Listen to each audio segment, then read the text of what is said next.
Hello बच्चों, चलिए प्रश्न को पढ़ते हैं। 0 डिग्री सेल्सियस ताप पर 3.5 ग्राम नाइट्रोजन और 2 ग्राम हीलियम के मिश्रण द्वारा 40 लीटर आयतन वाले पात्र में लगाया गया दाब ज्ञात कीजिए।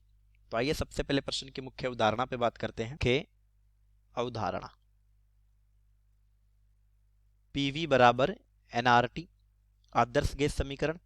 जैसा कि हम जानते हैं, पी यहाँ पर दाब है, वी होता है आयतन,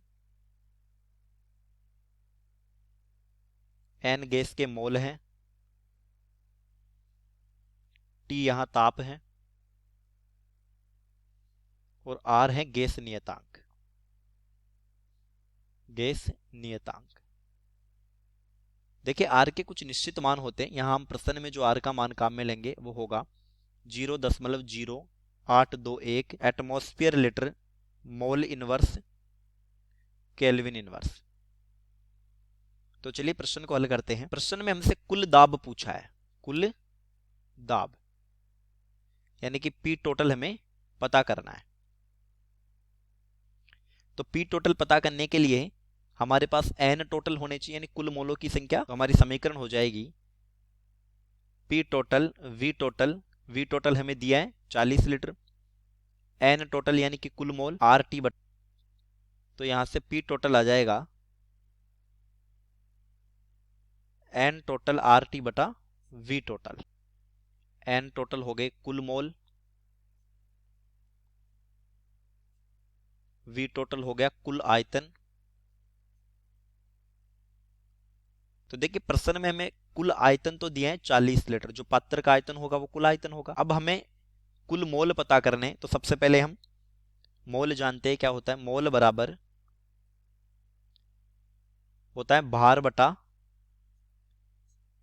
अणु भार अथवा परमाणु भार। चलिए N2 के मोल पता करते हैं। N2 के मोल, तो N2 का भार हमें प्रश्न में दिया है 3.5 ग्राम बटा अणुभार इसका होता है 28। यहां हम लिख लेते हैं N2 का अणुभार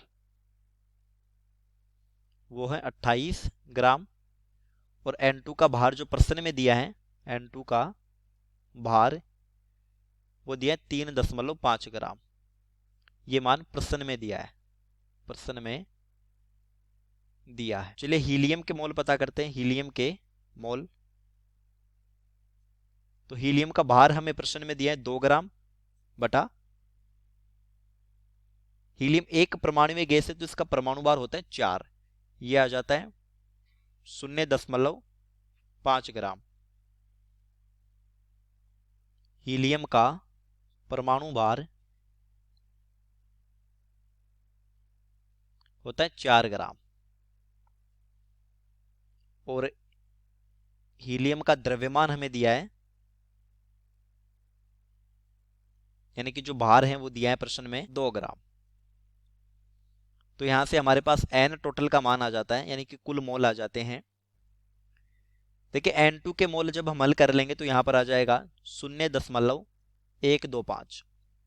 तो यहाँ एन टोटल आ गए 0.125 प्लस 0.5, ये हो जाता है एन टोटल बराबर 0.625।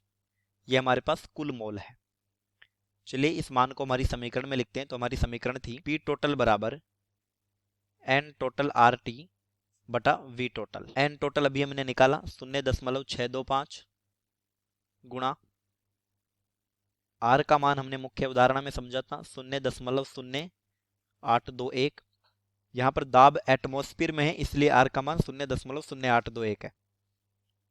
अगर दाब का मान हम बार में निकालते तो आर का मान 0.0831 रखते। तो एन टोटल का मान रखा, आर का मान रखा, और टी ताप हमें प्रश्न में दिया है 0 डिग्री सेल्सियस यानी कि 273 केल्विन। ताप प्रश्न में दिया है 0 डिग्री सेल्सियस, इसको केल्विन में बदलेंगे आ जाएगा 273 केल्विन।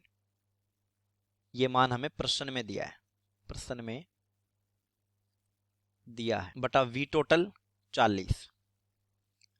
तो जब हम इसको हल कर लेंगे तो हमारे पास पी टोटल का मान आ जाएगा 0.625 350 एटमॉस्फेयर, ये हमारा उत्तर हो जाएगा। यानी कि कुल दाब हमारा हो गया 0.350 एटमॉस्फेयर। चलिए, उम्मीद करता हूँ प्रश्न समझ आया होगा। धन्यवाद।